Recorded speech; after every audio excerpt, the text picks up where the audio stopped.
Good morning, Milwaukee Warriors, and I hope this day finds you doing okay. I actually sat down and wrote out what we're going to be talking about today, so I'm a little bit more organized today. If I can get the piece of paper open. See, wrote it down. So today I want to talk about setting reasonable goals and sticking with it. I know yesterday we talked about changing your diet, we've talked about being beautiful, we've talked about a whole bunch of stuff, but we haven't really touched base on setting reasonable goals and sticking with them.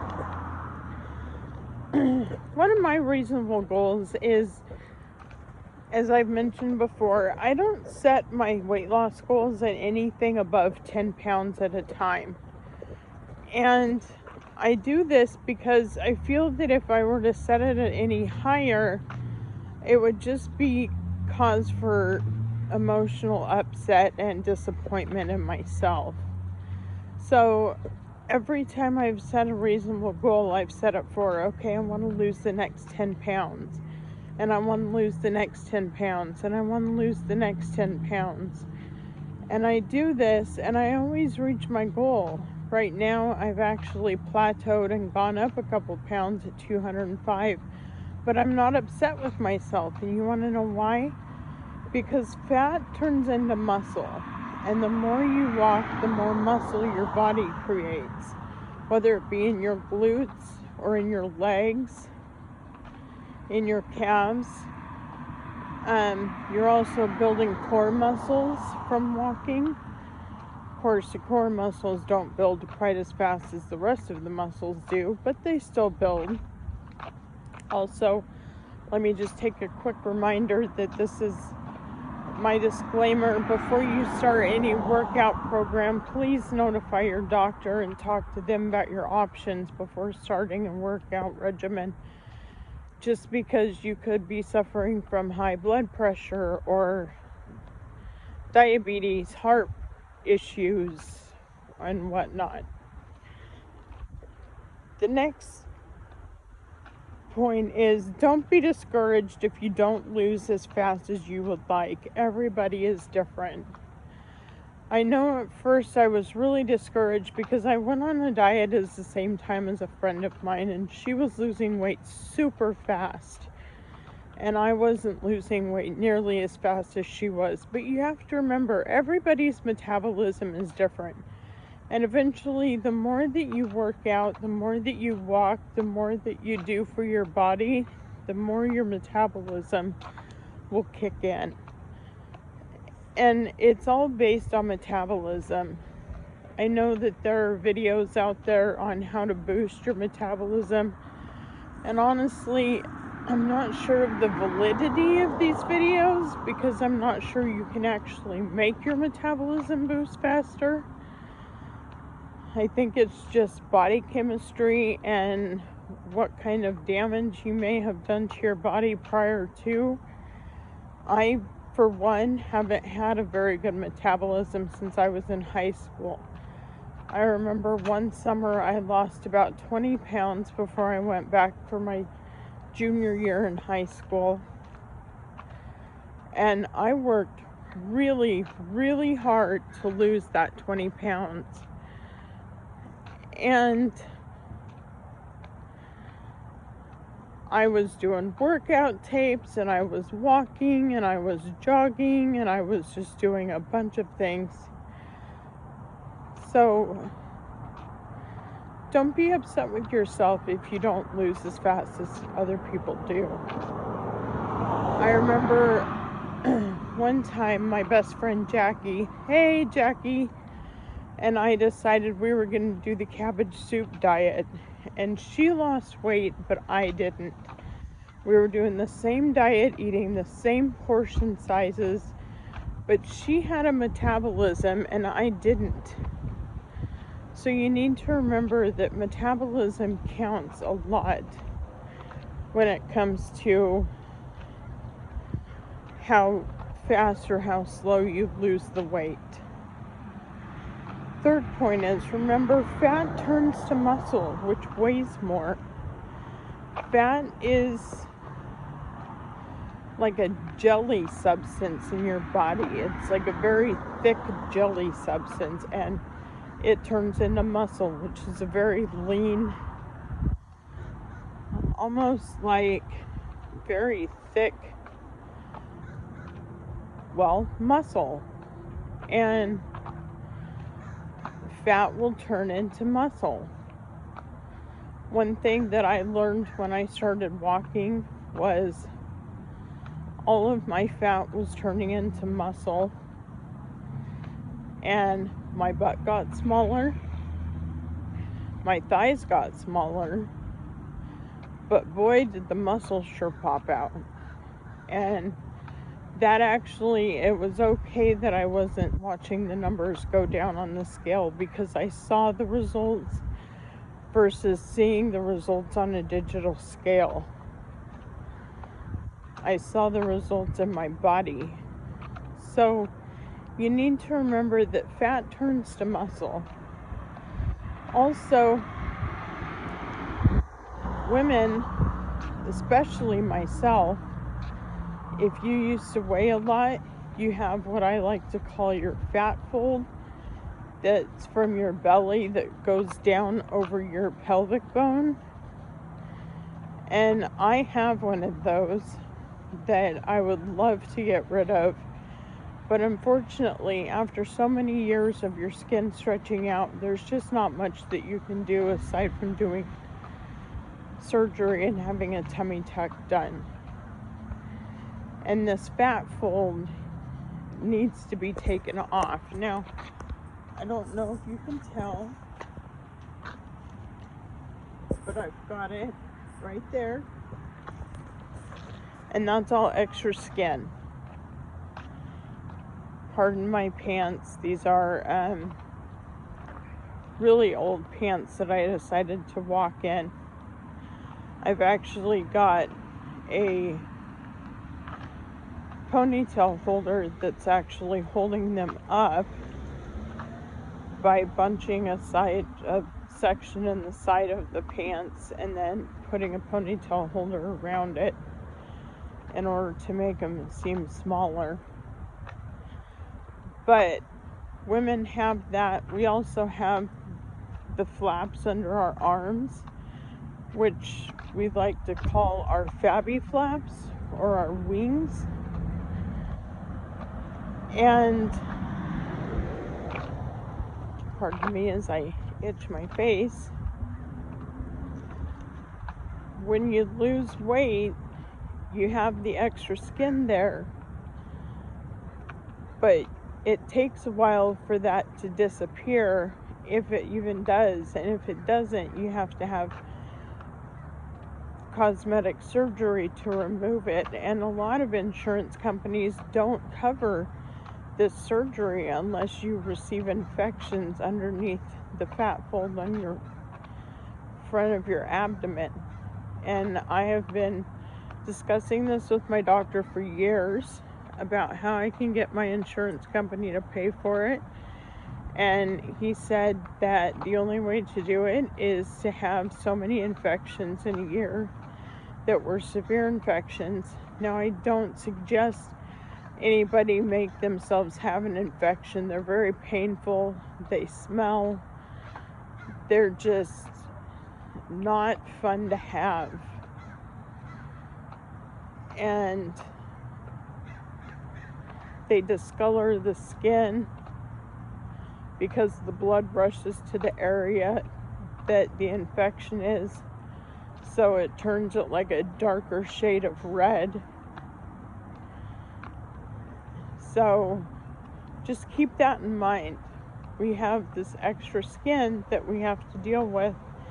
And some exercises you can actually use to tone up that area of skin if you haven't had that for very long. But if you're like me, where I've had that flab since I was in my teens, it's kind of hard to go ahead and get rid of it.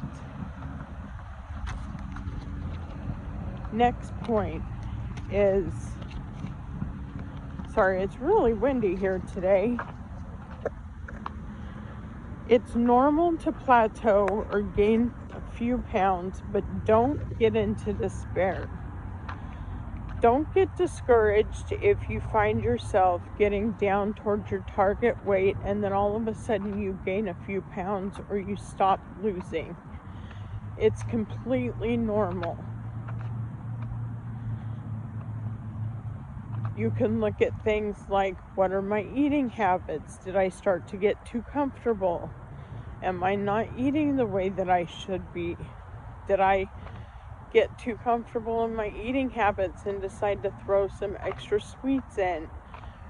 Did I start taking extra portions? You need to just ask yourself, is there anything that I have done that has changed my eating habits that I could do to change them back? If not, then it's completely normal. You need to remember that. So don't get discouraged. I know a lot of women that have tried to successfully lose weight have gotten into this, oh my gosh, I gained a few pounds, I must be doing something wrong, and they've actually starved themselves trying to get down below what they were at. This is not going to work. I do not advise, and neither do doctors, that you starve yourselves. That just throws your body into this weird stage where it starts to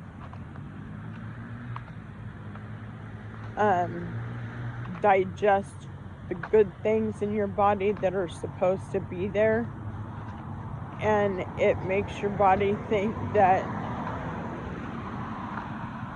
there's something wrong. There's a term for it, and I can't remember the term, but whatever you do, do not starve yourself. It's not worth it, honestly.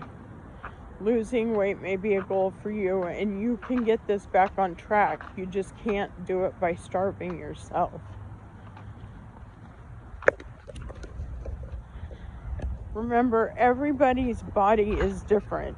Some women can have a baby on a Monday, and by Thursday they look like they've never had children. And some women can have a baby on Monday and they look like they're still pregnant. It's just the way life is. It's just the way things go. You can't compare yourself to somebody else. And it's just like your weight loss journey. You can't compare your weight loss journey with somebody else's weight loss journey. That's not the way that it goes. You need to make sure that you know that you are doing what's best for you, that you don't need to compare yourself to other people. You don't need to compare yourself to other women. You don't need to compare yourself to other men. You just need to be true to yourself. And that's basically what it boils down to, is being true to yourself.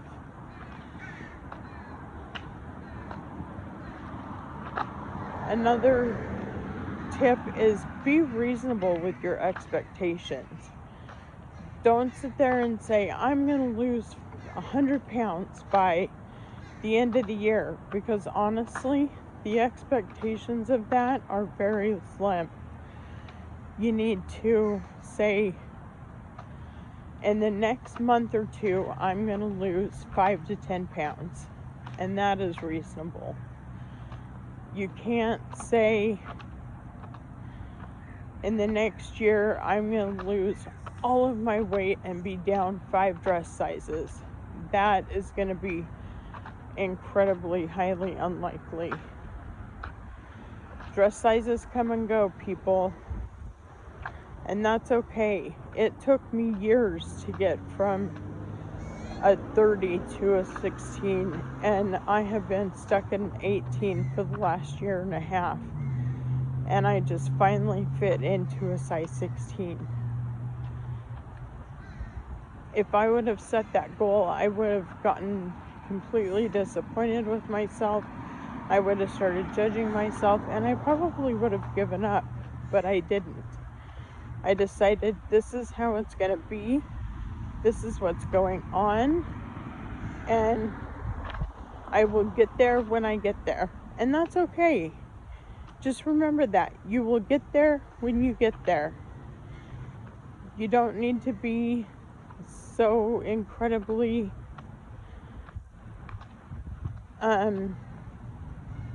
hard on yourself. You don't need to be disappointed in yourself. If you plateau or gain a few pounds, you definitely don't need to be disappointed in yourself, because it's completely normal. You just get there when you get there. If you plateau, drink more water. It helps flush your body out. Water is a great and wonderful thing. A lot of people take it for granted. You got to remember to stay, if you all remember what I say, hydrated, hydrated, hydrated. Staying hydrated isn't just so you don't collapse for being dehydrated. It's also because it helps flush out your body. And you need to have it flush out your body. I apologize for the school bus that's coming this way. There we go.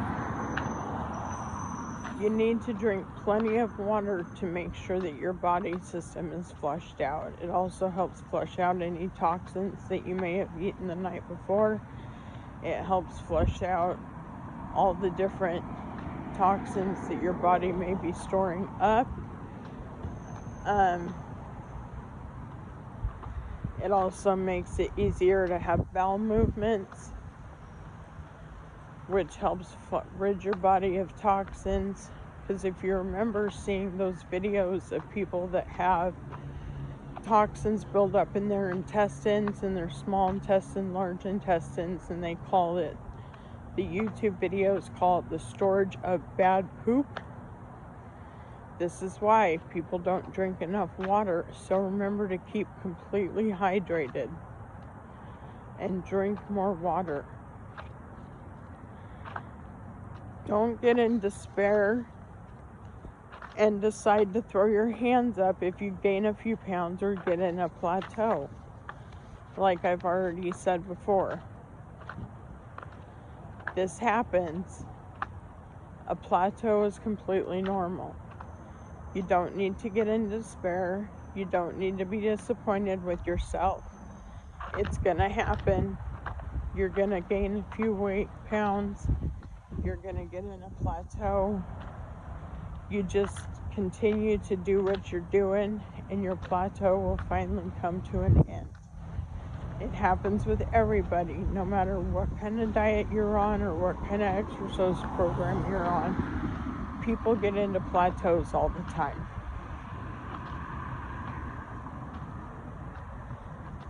Set small goals with a big picture in mind instead of big goals with a small picture in mind.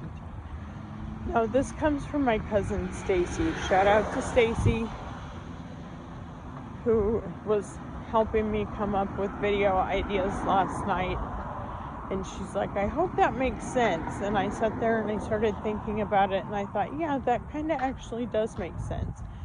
So you want to set small goals, 5 to 10 pounds, with a big picture in mind, losing the weight, instead of setting big goals, 100 pounds, with a small picture in mind.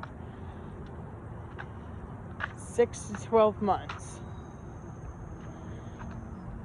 Does that make sense to you? We should have that as a mantra. Set small goals with a big picture in mind instead of big goals with a small picture in mind. It's perfectly normal to want to set goals. It's perfectly normal to want to have small goals. It's perfectly normal to want to have big goals. But what you need to remember is You need to set small goals with a big picture in mind instead of big goals with a small picture in mind. Create a daily habit of walking, eating right, any other kind of exercise that you feel you would like to do. Mine mainly is walking. When the winter comes, I'll go into the gym and I'll start venturing out on different kinds of exercise equipment probably. But for now, it's just walking because I can get out in the sunshine. You get your vitamin D from the sunshine. And even though I know it gets hot, it's a great thing to do. So don't forget to create a daily habit of doing something for yourself, whether it be walking, journaling, eating healthy, creating your own meal plans, what have you. Set a daily habit for yourself. Now, I want to touch base a little bit back on what we mentioned yesterday, which was if you're going to go walking, walk in a safe area. Don't walk in a sketchy part of your neighborhood. And my cousin Stacy did bring up another thing, mall walkers. Mall walking isn't just for the old people, you guys. Mall walking is for anybody of any age. Do you know how many miles you can walk in a mall? I know the malls around here are ginormous. I know that there's a mall in Yakima that's a pretty good sized mall. And you take a couple laps around there, you can easily get about 10,000 steps. Just make sure that you walk safely. If you have mace, carry mace. If you have a whistle, carry a whistle. If you have anything else that you feel would make you feel safe and secure, carry them. I'm fortunate enough that I live in a nice neighborhood where there's no crime rate. The most I ever see of the police is when they come to our apartment complex to talk to a couple that's constantly fighting. But I feel completely safe in my neighborhood. So if you don't feel like your neighborhood is safe, I know that my friend Crystal McKenna, shout out to Crystal, doesn't feel safe walking in her neighborhood because it's in the downtown area where sex workers walk.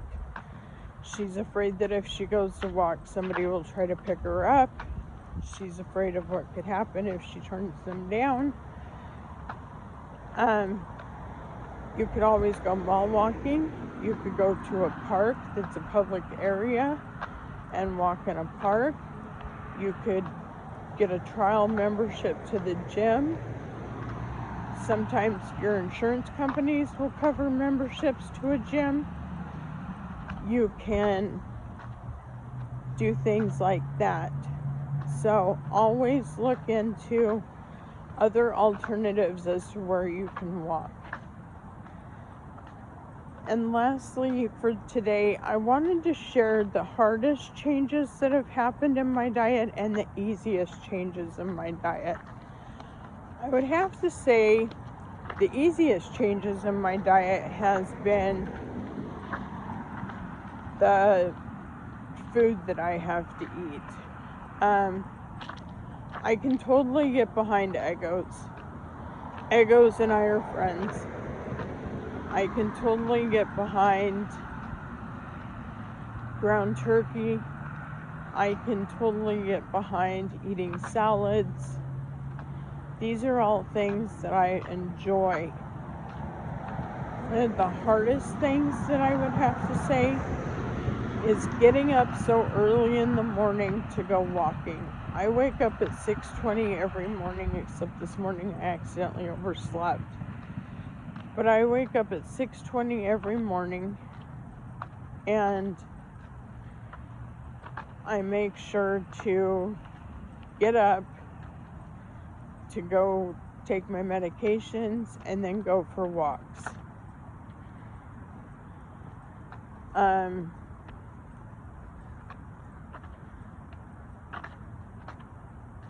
The hardest thing has also been when I've had miniature fibro flare-ups, getting up and not wanting to go walk.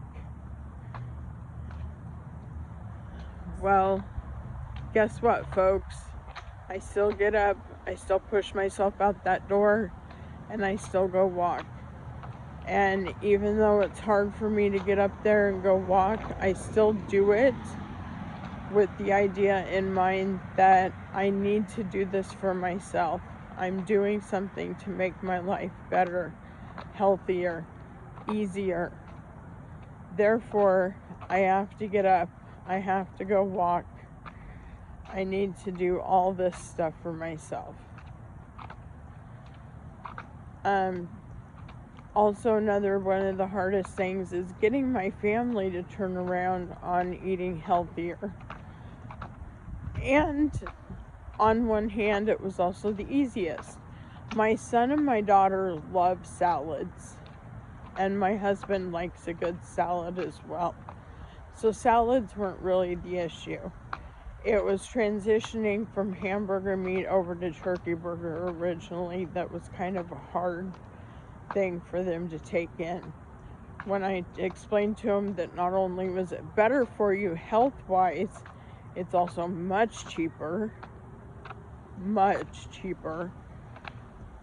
where you can get a 3-gallon roll of hamburger meat for like $20. You can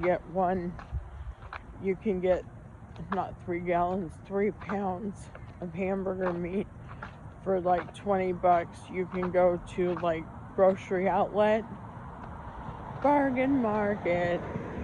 Sorry, I always have to sing that after I say the name. And you can get 3 pounds for $6.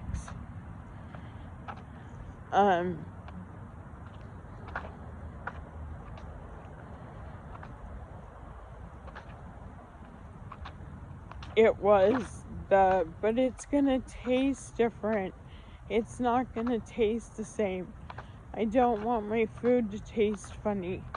But once they actually started eating it, now we can't imagine life without turkey burger. We even get turkey burgers. And have you guys tried those new Impossible burgers? Those are completely plant-based, and my kids love them. My husband's never tried one, but my kids and I have each had one, and I'm sorry, but those taste just like hamburgers, and we all love them.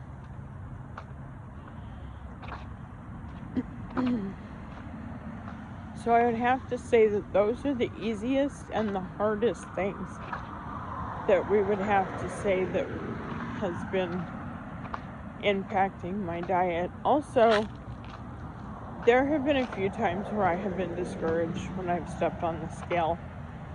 But after a few times of stepping on the scale and watching the numbers drop, the discouragement went out the window, and I realized I can do this.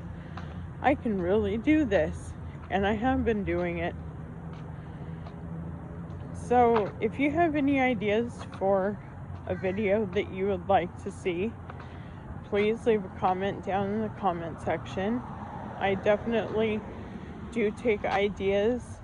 If you have any criticism or any good jobs, leave them down in the comment section as well. I enjoy learning from my critiques.